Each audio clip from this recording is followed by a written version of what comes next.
It wasn't a single road. There was no sign that said Silk Road. This way, no map could capture it entirely. And yet, for over 1,000 years, it connected the greatest civilizations of the ancient world, from the imperial courts of China to the markets of Rome. This was the Silk Road, a web of trade routes that changed the world, not just through goods, but through ideas, religion, technology, and culture. Let's step back in time. The story begins in ancient China during the Han Dynasty, around 130 BCE. A diplomat named Zhang Qian was sent west on a mission.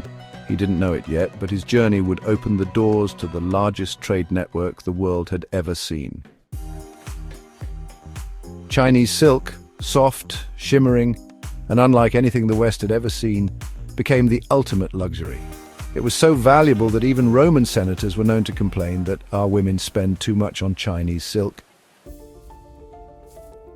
Along the Silk Road, goods flowed like rivers across the deserts and mountains of Central Asia. From China came silk, porcelain, jade, tea, and paper. From India, spices, precious stones, and Buddhism. From Persia, carpets, glassware, and astronomy. From the Roman Empire, gold, silver, wine, and art. But what traveled the farthest and left the deepest mark were ideas.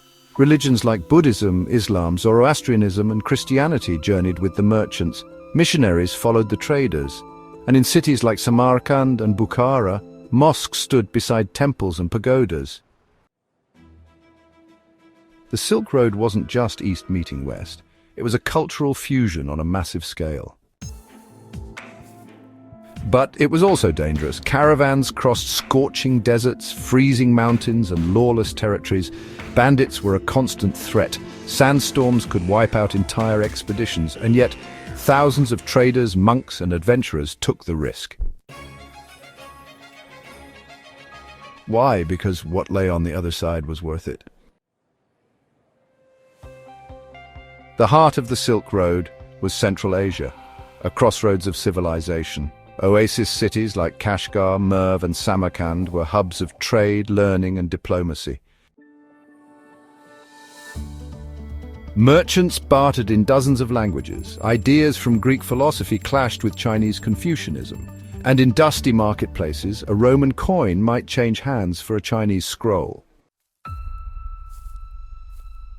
At its height, the Silk Road stretched over 7,000 kilometers, connecting Xi'an in eastern China all the way to Antioch and Constantinople in the west.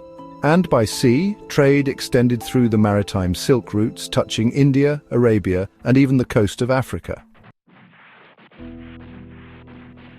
But with all this movement came something darker. Diseases traveled too, most notably the Black Death. It's believed that the plague spread from Central Asia to Europe via Silk Road merchants and ships, ultimately killing tens of millions. And yet, even after pandemics, wars, and the rise and fall of empires, the Silk Road endured.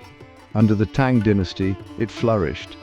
Under the Mongols, it became safer than ever, protected by an empire that stretched from Korea to Hungary. The Mongols understood the power of trade. They stationed guards, built stations, and allowed free movement of goods, a kind of ancient passport system. In fact, it was along the Silk Road that a young Venetian named Marco Polo journeyed to the court of Kublai Khan, returning to Europe with tales that would inspire generations of explorers.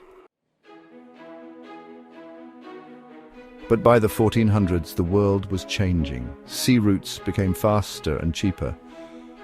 The Silk Road declined, not with a bang, but with a slow fading of camel tracks in the sand. It's in the paper we write on. A Chinese invention spread west through the Silk Road.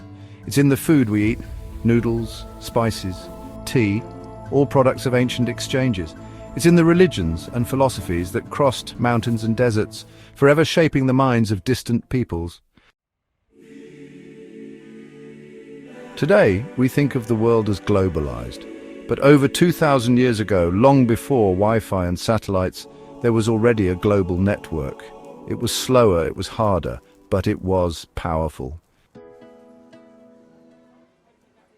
because it wasn't just about silk.